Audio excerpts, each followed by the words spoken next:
Hi everybody, I'm Dr. Qazi. I'm a skin restoration specialist in Newport Beach, California. I focus mostly on acne and scars and pigmentation.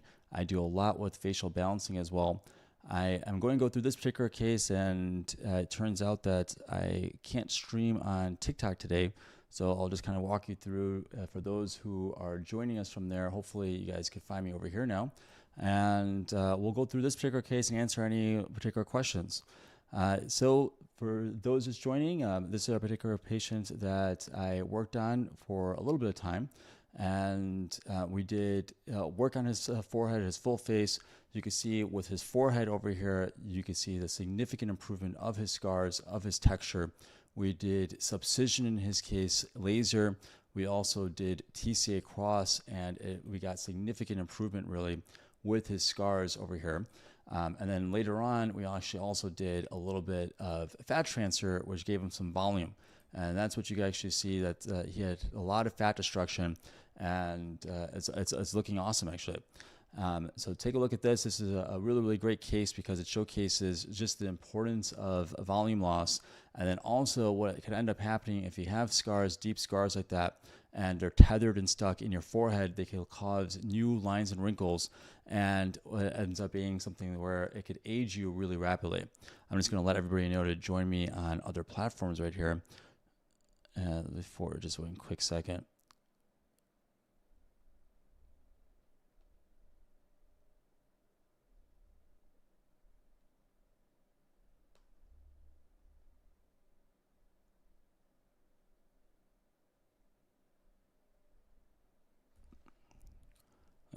Here.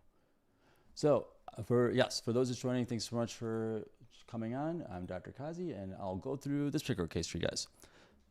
So here we go. This is a patient with deep rolling scars on the forehead, actually. So imagine where you have areas where they're tethered and stuck, and they've been pulled down, caused a bit of fat destruction as well, because in the forehead, there's really not too much fat to give. So a little bit of scarring sometimes can actually quickly cause fat destruction. And really in this case, it's very, very, very visible. When he expressed himself, you could see that actually these deep lines and wrinkles were around that scar as well. So all that really showcases to us that it really was due to the scars. Really, this aging process in his case was due to the scars, and it's really something that was bothering him. You know, like he clearly was bothered by other parts of his face as well, but this was something that he felt was aging him really rapidly, and we got really significant improvement over here by going in and actually breaking up the scar tissue. And that's actually very, very important in this case, especially because you don't want to actually overheat the skin by doing things like really just doing lasers and energy devices in the forehead, particularly deep. You could run into a lot of problems there. That's something where you could actually find that if you do it that way, you are going to end up causing more texture issues. You could cause more scarring, more pigmentation issues. It's just not a very forgiving area. It could just take a little bit longer to heal as well. So there's ways of doing it really where if you do subcision and then also a volume replacement, those are ways to actually get around that problem. So that's what we ended up doing for this particular patient. Did a little bit of subcision, did some volume, and then also we had done some TCA Cross and laser for him.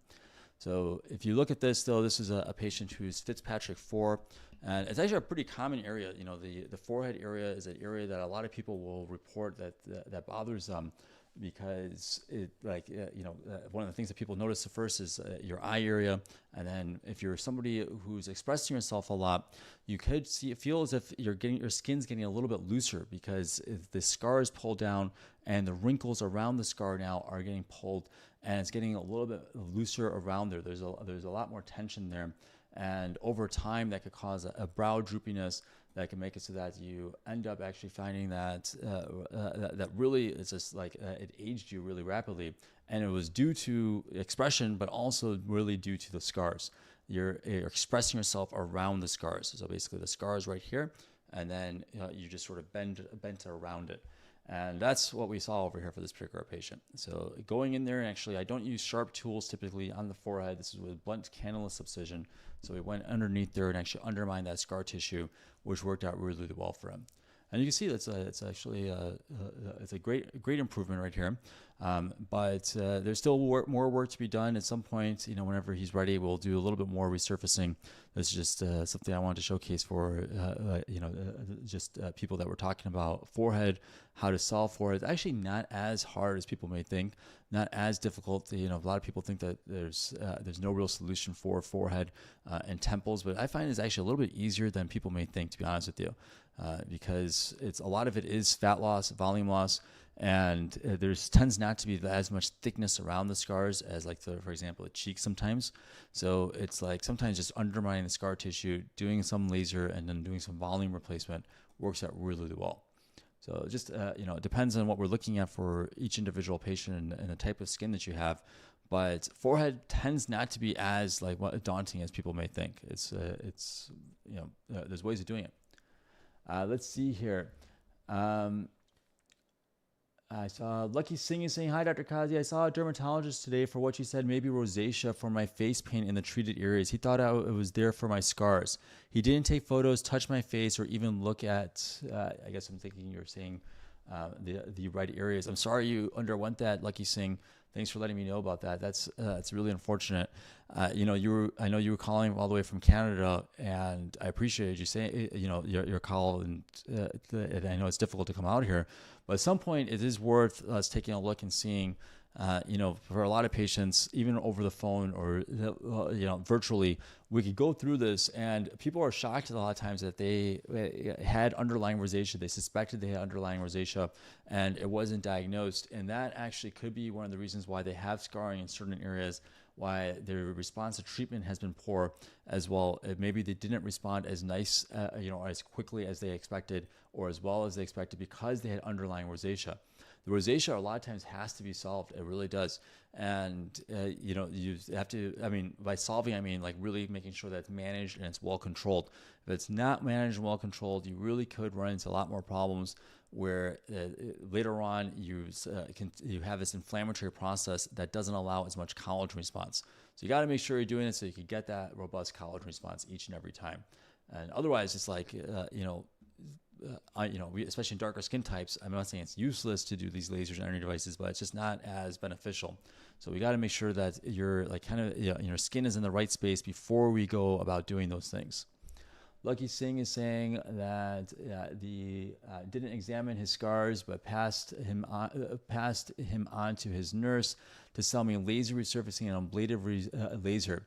When will the upselling stop? You're so detailed and so precise. Here we are, just a number to them. I'm sorry to hear that, but unfortunately that is the case with a lot of different practices, a lot of different groups that just want to basically push these packages, and they expect people just to purchase large packages for their scars, and it just doesn't make sense to me. It never made sense to me. I don't understand why they can't just solve these scars in a certain way, systematic way, but they insist on just continuing with these energy devices that could potentially cause more complications, especially in darker skin types. And for certain devices, there's a possibility, because they don't really have this the proper pressure mechanism to essentially determine if the practitioner is placing too much pressure on the rolling device that it is. It's possible that they dig in too much, and that could lead to more scarring and potentially even like fat loss the way that it's done. And it's told that these are safe for all skin types, and it's really not sometimes, and it's not appropriate to be doing the energy that they do in all skin types. There's certain areas that maybe you would do it that way, but the way that they make it seem is these devices just like the settings are fine, and here's a dermatologist who is very successful with the device, and why don't you go talk to him or listen to his talk. And they don't reveal that this person is actually financed by the company. A lot of times the studies are financed by the companies, and they are actually. And they say sometimes even that there's no financial disclosures. But how do you have no financial disclosures when you at the same time are called key opinion leaders for those same device companies? It doesn't make sense, right? Like they say in their studies that they have no financial disclosures, but then they're key opinion leaders for the companies, and then they're mentioned in their brochures of these companies. These physicians are mentioned over there, And so there's a lot involved. I really do think that it's not necessarily the physicians that are just really fully to blame with that. It's a lot of times these companies that are pushing things and telling physicians to, that this is safe and here's why it's safe. And we have these studies that showcase it's safe. But, I was looking at a study today. It was actually interesting. I was looking at a study and it was going through about a hybrid laser and and this is like the pivotal study that they used to basically showcase that this laser was good and appropriate. And the study basically had, I think, 36 patients involved in there, and it was not a blind study, so everybody knew that they were involved, and they were paying the price for the procedure as well. So it certainly wasn't like a robust, properly like clinical study or anything like that. But 36 patients, and then they said that what was interesting, it was kind of funny to me.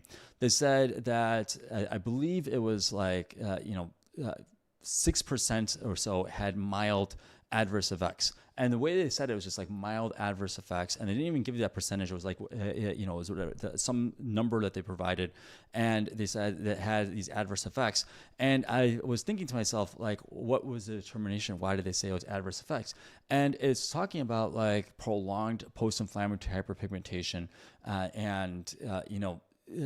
I'm not entirely sure if that's just like a mild, and it's like 6% of this. You did 36 patients, and 6% of the people had post-inflammatory hyperpigmentation, and you only did it in Fitzpatrick 1 through 4, and then you legitimately advertise it on the website as safe for all skin types. And you tell practitioners that it's safe for all skin types, and you do that over and over and over again.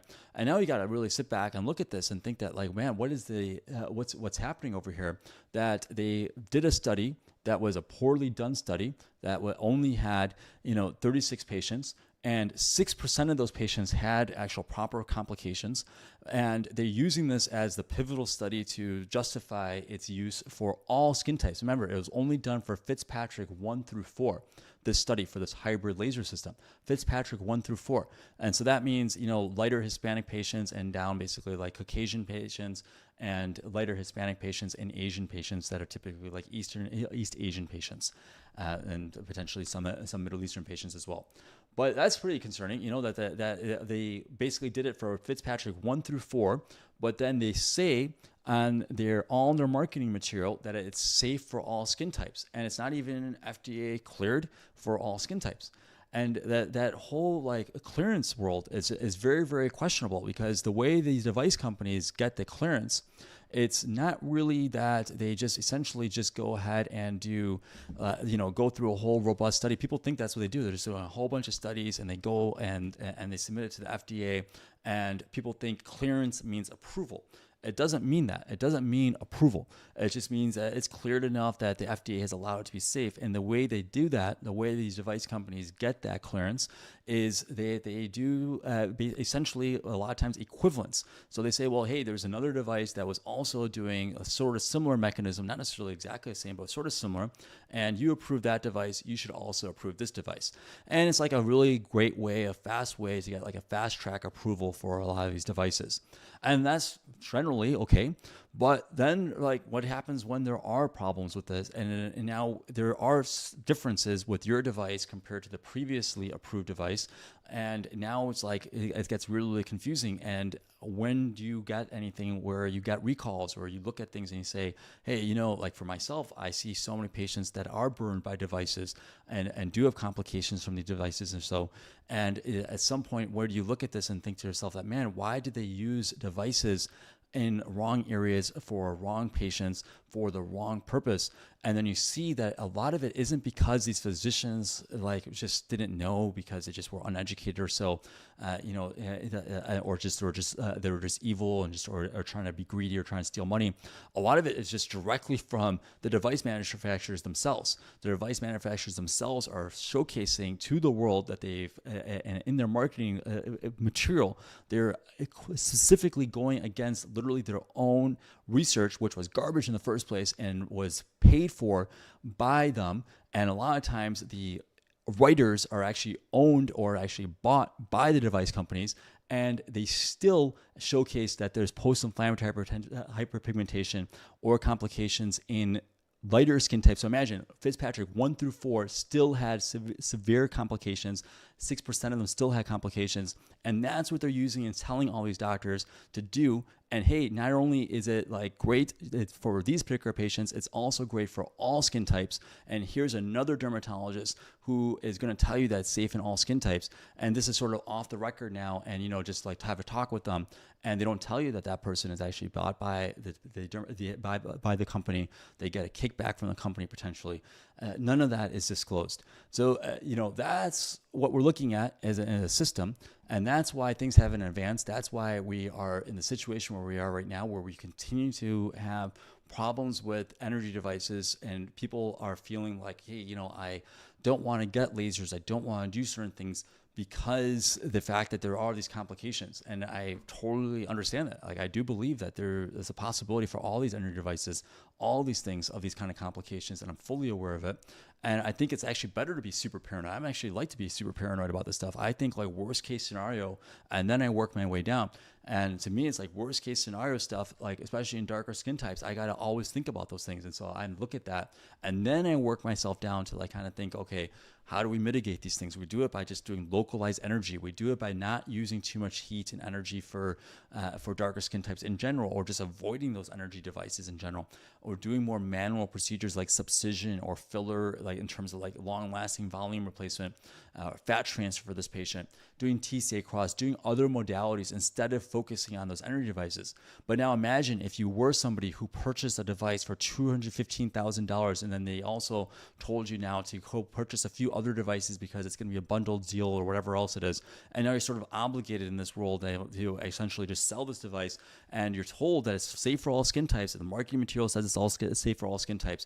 Now it's like you're stuck with this and thinking to yourself that I have a patient now, I got lucky, my marketing did really well, and here I got a patient in front of me, and I might as well try to sell them on this laser package. And they tell you, the reps will tell you to always try to get people to do laser packages. That's how you could get like recurring patients, not by getting excellent results or not by like killing it, not by doing any of that stuff. They just tell you just do these laser packages a lot of times. And it's like these laser packages are these things that they hook people on.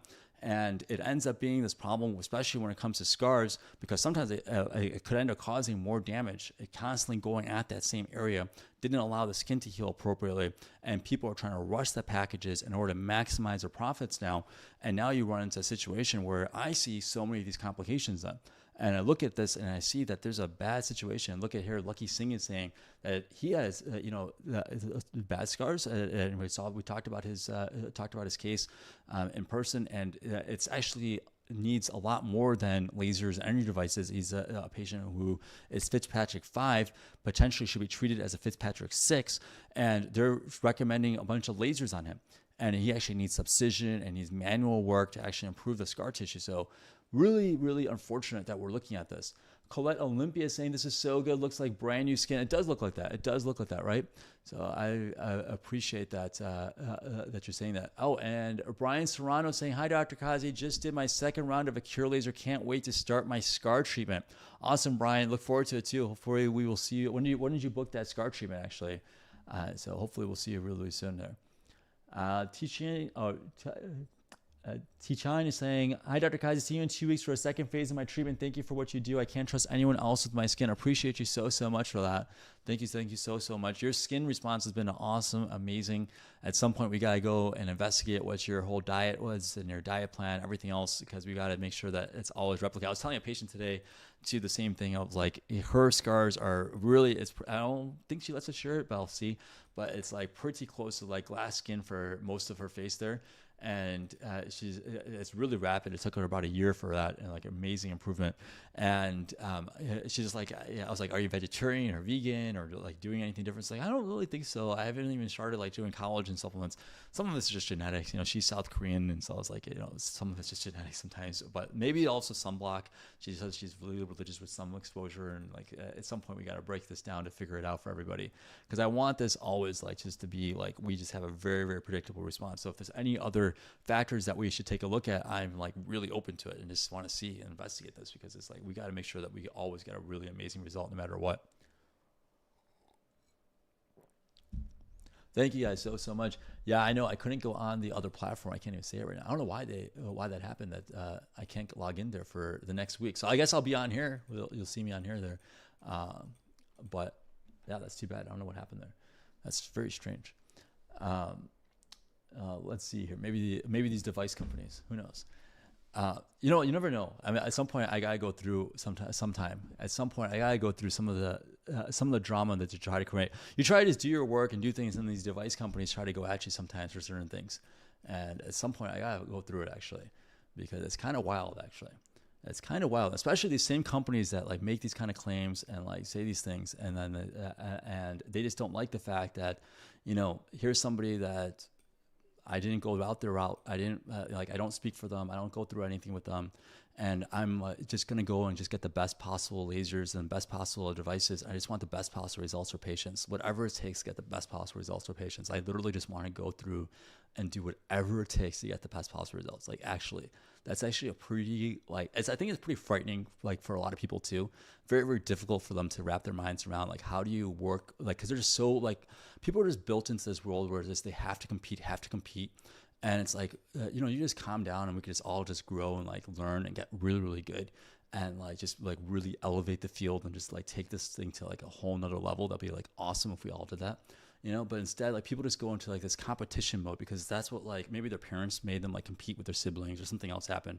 I don't know what happened. I'm not psychiatry it wasn't my thing with that part. I'm not going to say I know exactly what it was, but I don't know. There's something strange that is that some people are just geared, there's a switch that they just have to just go wild and just start competing immediately. And instead it's man, you could just learn and grow and we all learn and grow and we could do that together and that would be really cool. And then we just take this whole thing to another level. And it's man, instead they just want to just feel, it's just too bad because I literally legitimately want to and need to just make it so that we can just get the best possible results for patients that come through the door. They go through so much and it just has to be done. It just has to be done there. It has to be done that we do this so properly that there's just no more room for half work anymore. There's nothing. You just can't do it anymore. You just can't exist like that anymore. And that goes for everything. That goes from the device companies, that goes from the practitioners, that goes for everybody. And I think that later on, at some point, it'll be, where this is elevated to that level. But it hasn't changed too much. In the last 24 years, it wasn't changing too much. So I'm glad that things are finally doing it. Thailand gets seeing you today. Thailand saying, hi, Dr. Qazi. Thanks for an awesome follow-up appointment today. I totally forgot to ask if laser would be on the table later down the line again. Yeah, absolutely. I think it's totally fine. In fact, you could even do it the same day that we do the subcision again. You're ready to do that. So we could do that subcision and then laser right there. That's totally fine to do that actually. So hopefully just let my team know and we could set that up for you. Miraz is saying, does being younger help with results? I do think that you do get faster college response typically, but I don't have the exact data to back that up. And I haven't really gone through our patient population to give you a definitive answer about that. But it's something on my radar to circle back with at some point. I see patients like my patient that I was talking about who's pretty close to glass skin right now, South Korean patient. She is about 1 year out. She's done about 6 TCA crosses and 2 erbium lasers. It's pretty close to perfect for her. And she's in her 30s. So, it's I'm not sure necessarily if it has to be that case. And literally, like I said, it's pretty close to just perfect for her. One of her scars just completely gone. So, yeah, I'm not sure, if it's necessarily about being younger. I think it could help. It definitely isn't going to hurt you. It's going to be something that a lot of times I feel the recovery time. Actually, I was following with a patient. He had very, very thick scars, very, very deep, thick scars. And I worked on him and I had to go very, very strong with him, very strong. And he recovered in 5 or 6 days. So it was really amazing, just very, very quick recovery. And so sometimes the recovery process is just so fast actually for younger patients, which is really cool to see. But I do think also just the way that we do the recovery process has helped a ton with it. So it's there's a lot of compounding factors. The confounding factors is tough to say. Tichana is saying, thank you for understanding. There is so much trauma with acne and scars. Not every doctor understands. And I do think that I don't know if you're on here yesterday, I was talking about, I did Subcision. I myself and with the help of my a team member 9 days ago, And I might, it was a really interesting experience, very, very interesting. So those who weren't on yesterday, I'll kind of go through it a little bit, but I'll showcase a little bit of like what some of the photos at some point. But I was actually doing it. I was doing it on myself, and it was a very, very interesting experience, extremely interesting experience, because I was noticing as I was breaking up the scar tissue, like just first of all, like how I felt for breaking it up with cannula, like I was feeling that feel like, and I felt it on like what I call my dummy hand, like my other hand. I could feel that pressure. So both of those ways. And then internally, I'm feeling it, and it's confirming basically for me that like what I'm feeling is exactly correct, because I'm feeling internally, as like the patient now, that it is appropriately breaking up that exact scar tissue that I needed to be break up. So it's a really, really cool experience, like very, very interesting. And I actually think that like it just expanded my way of doing subcision. I just did a bunch of subcision yesterday, did some more today, and it's like I could just like kind of just visualize this in a whole different way at this point now. And it's a really cool thing to be able to feel that way, And so it's like, everyone's like, hey, our subcision, I worry about it. And I understand it completely. I see the way people do. And it was interesting because I was like going through and like meticulously breaking up each scar band, the way I would do it with the patient. And I'm thinking of it and feeling it. And I was like, this is awesome. This is the way, like the way I've been doing it is awesome. And not like to tweet my whole home. I'm just saying it's just like, it is great. It's like really good, effective way. And I'm like very, very satisfied with, as a patient, doing it myself. It's a very interesting experience. And I'm like feeling the scar tissue as I'm breaking it. And I'm like, this is going to work out really, really well. This is going to really, really work out really, really well for my scars. And I could tell I could feel it myself that it did it. And it was a really good feeling, it's like a good feeling to know that I was doing that for patients. The only thing like afterwards, as I was like sitting there and recovering, and I was eating a popsicle to recover, which I'm going to recommend after subcision always now. And I was sitting there and I was thinking to myself that actually, why wasn't this done by so many physicians? Why isn't it done properly? Why hasn't it been done properly? Why do they just go and like rush it as they do the subcision? Why do they do it so dangerously? Why are they like that? What happens like through their mind that they do it that way? And it's potentially catastrophic for patients when you do it that way, catastrophic. And not only that, they then tell patients that you have to do a 6, 7. One of my patients I'm doing tomorrow actually for some volume, he's coming in actually tomorrow for his Phenol follow-up. And he had done it 10 times, like subcision. And I did it, like, it's so smooth right now. It's so smooth. He shows some photos. It's like amazing. And we're going to see him tomorrow. I'll showcase, actually, he lets us share his results. We're going to showcase his results, actually. It's incredible improvement, actually, for his skin. And it's like, man, they did it 10 times on a poor patient, and he had so much scar tissue when I went in there. Why was it done that way? Why? Just like ask yourself that, like over and over. Why is it done so poorly? Why is it done so poorly? And it's like just something you should just ask, like something just to think about. And there's a lot of reasons why. And when you investigate it and you think about it and you go down it and dig through it, you really do start to realize that there's a real big problem with the system that we have in this world right now. There's a real big problem with it, and it's not advancing medicine the way it should. This is something that was solvable. This is something that should have changed, that should have improved, and it hasn't done it. Eric Solana Callahan saying, hello, Dr. Qazi. Were you on vacation or did you change your live schedule? I did not see you on for 2 weeks on YouTube. Appreciate you noticing that. I was actually on paternity leave. Thank you so much. I was actually just mostly not doing too much in the office, just a few little patients here and there, and I wasn't doing lives, so I was actually just paternity leave. But thank you for that, though. Talon saying, there's some crazy physicians out there. One time I was accused of being sponsored by the office, and I was like, whoa, I am not getting paid. This was on a forum. It turns out the person was an undercover scar physician trying to slander other doctor. But I don't know why I'm laughing, because it sounds actually kind of but think about that. Think about what we're going through. Think about this like craziness in this world. That like think about how crazy think about how crazy it is. Think about that, like how crazy that statement is. Like it actually, I don't think it saves on IG when we do this, but I actually want to save that comment forever. It's like no one will believe that you just said that right now. That's just kind of say that. Let's repeat what Thailand just said. And this is just like Thailand, just like a person on here on IG. I saw her today. She's just an independent patient, just like this. This is like a true fact. There's an independent patient. Listen to what she says here. She says, there's some crazy physicians out there. One time I was accused of being sponsored by the office. I assume she means by us. And I was like, whoa, I'm not getting paid. This was on a forum. It turns out the person was an undercover scar physician trying to slander other doctors. Just imagine this. Just imagine that statement. Just to like say that out loud like one day and like think to yourself. And she says like, I was like, man, I'm just a 20-year-old art student. It's kind of funny because I just saw talent today and we didn't actually talk about any of this stuff, but like it's kind of interesting seeing you on like my live right now.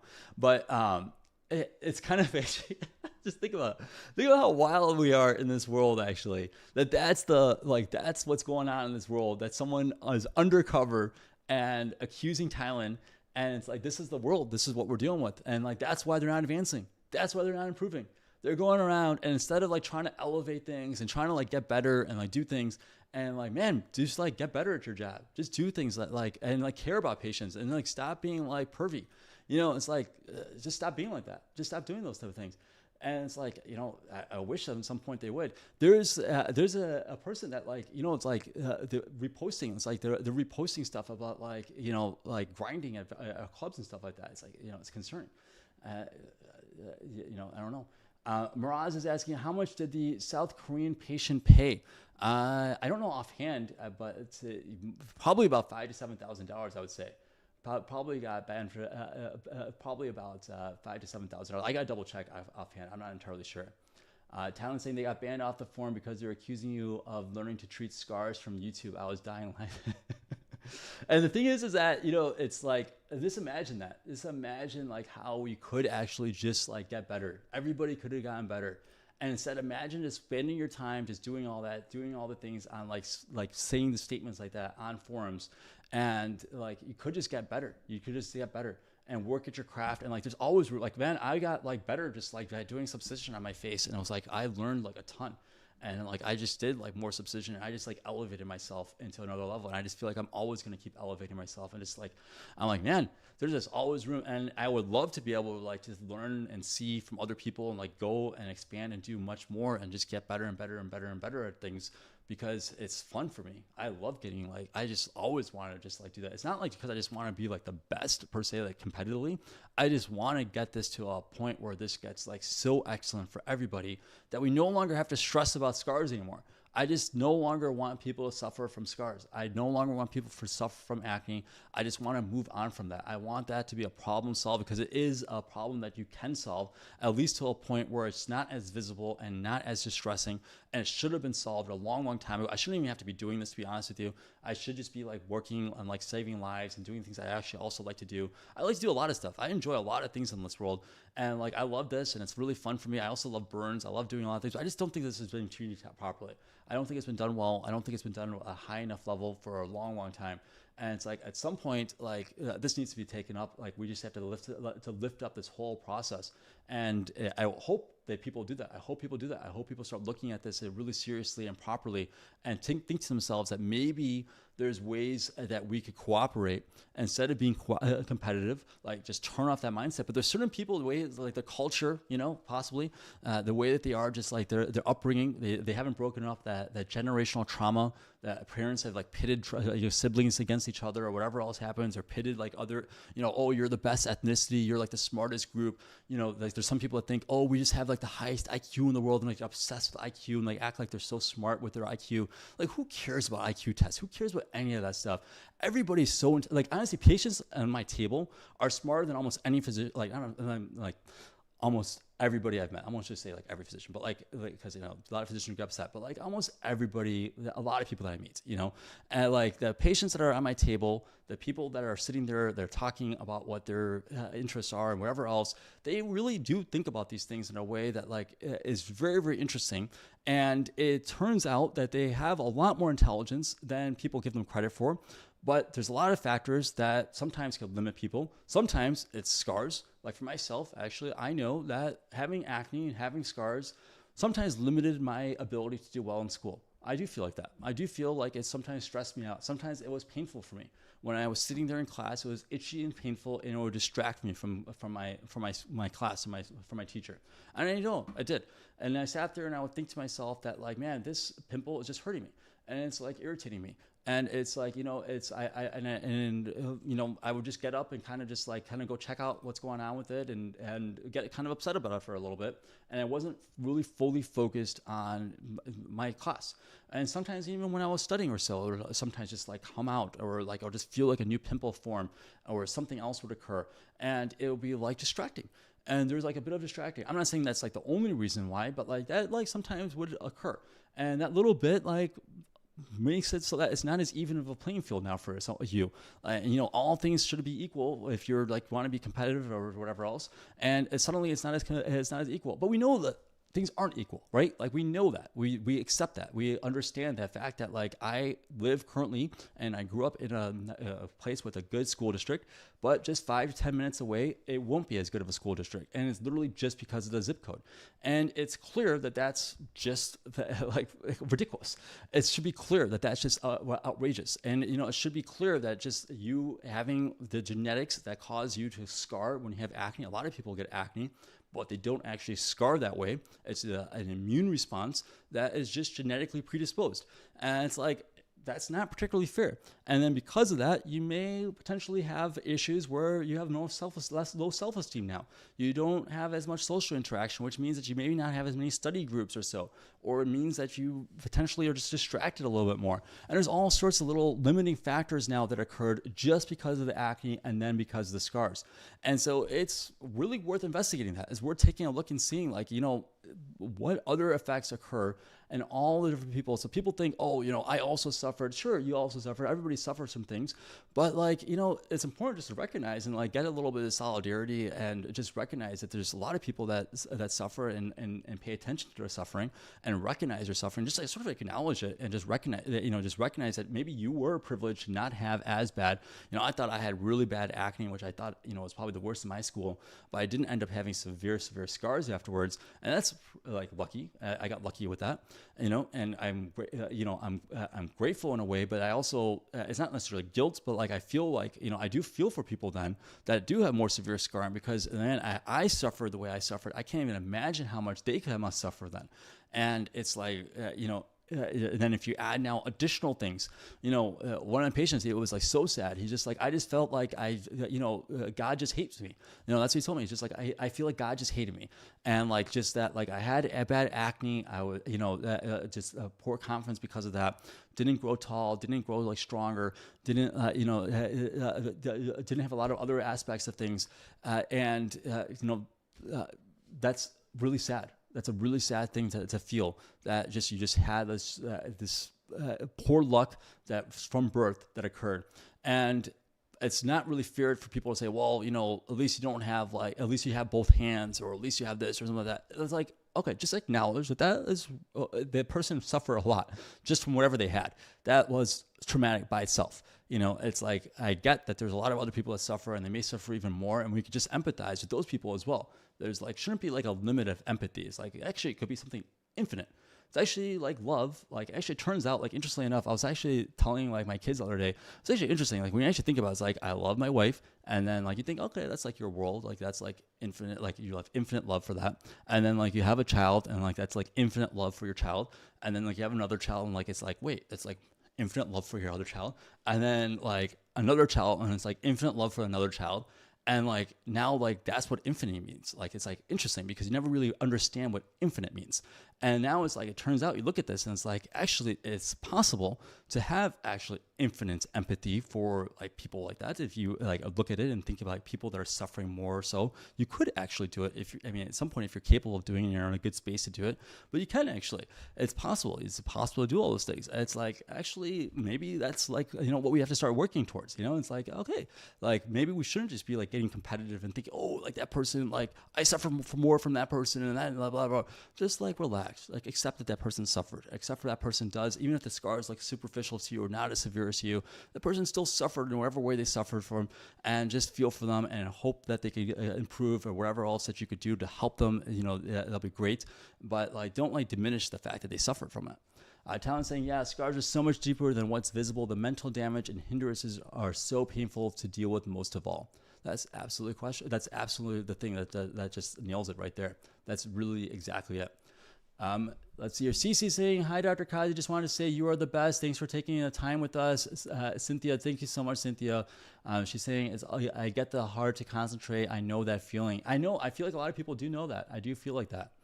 Kofi saying, hi, Dr. Qazi. I see you today. Thank you so much, Kofi. I had a consultation with you. We talked a bit about cars. Can't wait to start treatment, start trying to get all the financing together. I appreciate you, Kofi. I look forward to working with you. I think we're going to get an excellent result. I really do appreciate you. Your scars are very, very deep, thick scars, and it's going to be like amazing when we start working on those because, you know, you're definitely somebody that we were just talking about earlier right here. You know, you said the number one problem for you isn't anything else. It's just the scars. And actually, otherwise, it is something that could hold people back from confidence sometimes. And that's really, you know, what we're talking about. That's the whole thing. And like, you know, it just, that's why I just hope we, as ultimately, as a society in our little space that we have, we just advance things in a way, whatever way we could do to get people to start recognizing the suffering, at least even just in the scar world, you start recognizing that even if your scars are less than that person or more than that person, or so you're not really competing against that. You're not looking at that and competitively. You're just like happy for people and excited that people are getting better or improving things and they're not suffering as much. And that's like a really amazing way. And part of like this whole healing process, it's like amazing to like get that one day. And hopefully everybody gets that. I think a lot of you guys get that. I think a lot of people understand that. And it's just like, that's the way I look at this. And to me, it's like, I don't look at this and think to myself that like, you know, someone, such and such person is doing like, you know, better or something like that. It's like, you know, people are getting healed. That's awesome. That's good. As long as it's done safely, it's done at a high enough level, it's great. But what annoys me is when it's not done that way, or they do it in a way that's disrespectful to people, or I know that they're potentially racist type of people, in which some people are. And it's, you know, it is. And that's partly what comes with this, with, you know, I treat patients who are Fitzpatrick 4 and above, you know, and I have a lot of sensitivity to people that are, you know, when they express racism. And it's like, I just can't stand a lot of that. I just can't stand a lot of what's going on with this stuff. You know, it's just like, it annoys me a lot. And I'm not like numb about it. I know a lot of people tell me like, you know, just like, don't pay attention to it as much. I just can't stand it. I can't stand the whole thing with it. And it just like annoys me a lot. It annoys me a lot when like groups are being picked on. And I think that we should look at it, and you should always pay attention to the people who punch down. Always pay attention to the people who punch down. Those are the people who are aligned with people who will do the same thing to you one day. They will. You will see it. So always pay attention to those who punch down. You'll notice what I'm talking about. You'll see it. There's people out there, and if they do is they pick at certain groups. And if you look at this world, that's what it happens. That's exactly what has happened in this world. And they first start with the lowest group that they could possibly find that they think doesn't have enough allies. They're making wild claims that the Haitians were eating the pets, eating the dogs, eating the cats. They were seeing and testing to see what happened with this statement. What happens when you do this? If you make a statement like this, who's going to come to their defense? Are people at a higher station going to protect people at a lower station? Are they willing to do it? Are they willing to put themselves out there for that? That's what they test. And notice who's punching down. Always pay attention to who's punching down. That's the biggest thing that you could ever take away. And if you're saying, hey, I want to see like where to go, things like that, look who does that. See who does that. Pay attention to that, and you'll see that that's really that's really what it is. A lot of this you could really discern really quickly and easily who is somebody you could feel safe with and comfortable with, and what kind of community can ultimately be safer and comfortable with you, because based on who they're punching down to, who they're punching at. If they're punching at their level or above, okay, that's a little bit different. Now it's like, awesome, you know, especially if they're punching up and they're looking at it like, hey, the system is the problem, and the system could potentially be doing things like, you know, blocking social media accounts or doing it wherever else it is, but whatever. It's like, you know what, the system is a problem. And it's like, you know, maybe it's just worth like, it's like finally open to just say things. It's just, in order to change things, you just have to say it. Otherwise, nothing's going to change. Nothing in this world is going to change. And everyone's just so scared to say things. Everyone's just so hooked on to these corporations, and are so, they're just like stuck with it. And they're just like, oh, I can't say anything. It's going to offend people. It's going to be, you know, you're talking about people that are getting hurt all the time. And it's like, you're talking about little kids that are getting killed or whatever else is happening. And it's like, you know what? It's just wrong. It's just flat out wrong. People are just like getting shipped over to South Sudan right now. And they're, you know, it's just like, it's wild. And it's like, you know, this stuff, like, you just have to say it. You just have to say some things. And so you have to say it, because ultimately nothing's going to change if you don't talk about it. You just keep on sitting there like, oh, like we should just be too scared. We can't say anything. Let's just move on. Let's go through this thing. Let's focus on anything else. If you have to pay attention to something, pay attention to this. This is not just about scars. The reason why some people have scars is because of socioeconomic issues. It's because of the fact that we send money to countries that are committing all sorts of atrocities, instead of focusing on our own country and putting money into our own education system and putting money on our own roads. I was talking to my patient, he was an Uber driver, and he's from China, and he's just like, you know, this I-5, it would have been solved in a week over there. And it's taken like, you know, 17 months or something like that to do I-5 right now. And it's like, just like stagnant, it just sits there. And it's like, man, imagine if you've put some of those resources, those 90 billion, 120 billion, 300 billion, whatever else you want to put into it, and start focusing on this place and allowing people just to be able just to explore. Like Thailand is an artist. Imagine if like we did something like Ireland or Finland and paid people just to be artists. Like I would do that. I would just be like, oh, cool. Like, why not? Like I like art, you like art. Like, why can't we just like support artists and just have them just do and be artists? And like, why do they have to be in a corporation? Why do we have to just like lock them up and force them to do that? And we train them that way ever since they're, you know, little kids. We say, hey, listen, you gotta like make sure you don't pee. Like you make sure that like you just stay still. Even if you have to use the restroom, you just stay in class. You don't move from that. And like you're taught from that age, essentially, just to, like, accept that this is like the rule. And it's like, but why is it that rule? What is the reason for this? What's the rationale for that? Can't we just like go and use the restroom when we need to, like we do as an adult? Like I never asked permission to go use the restroom now, right? And it's like we're just expect our kids to do that. And that's the stuff that they start with. That's how it starts. That's like the way that the language is there, but the whole system is also there. So we're talking about scars, but the reason why people have scars, the reason why the scars has not been solved is because of what we have above us. What that whole process above us has limited our ability to succeed and excel, and was forcing people to suffer unnecessarily. This should have been solved decades ago. This should have been solved so long ago. When I was doing subcision on myself, I was looking at this is not that difficult of a procedure to do. Do it correctly. If you're focused and concentrated and doing it really well, you could do this and learn this very, very well. And why are people who claim that they're scar experts incapable of doing that? Why do I have to do so many revisions on those patients? Why do I have to do that? Because they aren't focused. They don't care about this. They're in a system of competition. They're in a system obsessed with trying to be key opinion leaders for these laser companies, and obsessed with making sure that these laser companies, whatever else, don't get upset with them. And they care more about that than they do about a proper outcome.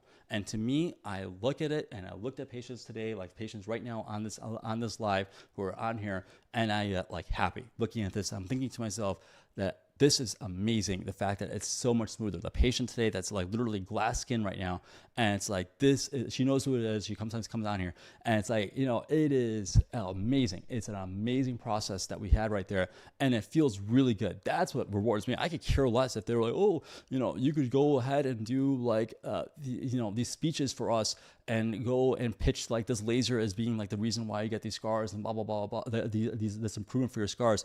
It's like, forget all that. Forget all that. That clearly hasn't advanced this field. It clearly has actually made us stagnant. It clearly has made it so that we can't do much better than this, actually. And that's why we're where we are right now. That's exactly the reason why. That's exactly why we haven't gone any further in anything. And it's really like time to change. You know, it's just like, you know, at some point, you gotta look at things and say, hey, you know, we gotta actually start looking at this, that like this is a problem and we need to fix it. And I'm just gonna end with this. This is a patient that I've been working on for a year. He came in a couple weeks ago. He comes on these lives also, a really, really nice gentleman. And you can see, look at this life-changing improvement at this point right now, 1 year out. I showed this yesterday, but look at this. Look at how impressive this is. Look at the scarring that he had. And it's like, we could get there. We could get there, and it could continue to improve. Hi, Mrs. Jones. How's it going? I'm still going to call you Mrs. Jones on there, even though a different screen name. So yeah, that's what I do. And it's like, the truth is, is that like when you're a patient of mine and we're like going through this and we're going to do this, I'm going to get you through that. I will get you through this whole process from start to finish. It's just this patient, it took a lot of work, did take a lot of money, but it ultimately, you know, we got to a point where he feels like he's so much more comfortable and confident, and he no longer notices his scars, which is a really, really amazing feeling for someone with as deep of scars as him. And it's like, he's like only certain light that he sees it. It's only certain light that he's concerned with it. And so I'll talk a little bit more about this one tomorrow, actually, or so. Or unless my Phenol patient, I think I'll have him tomorrow, actually, as well. So maybe I'll show his result, too, if that's ready, though. But yeah, I'll go through that. But anyways, I went a little bit overboard with my live tonight, for overtime, I should say. But I will be back on tomorrow night at 9 p.m. And it looks like I'm not able to go on TT, which I can't even say the name on here because these corporations don't let you say everything. And I'll be back on, you know, these other platforms, though, for the next week or so until I can go back on there. I don't know why they banned me for a week. Anyways, thank you so much.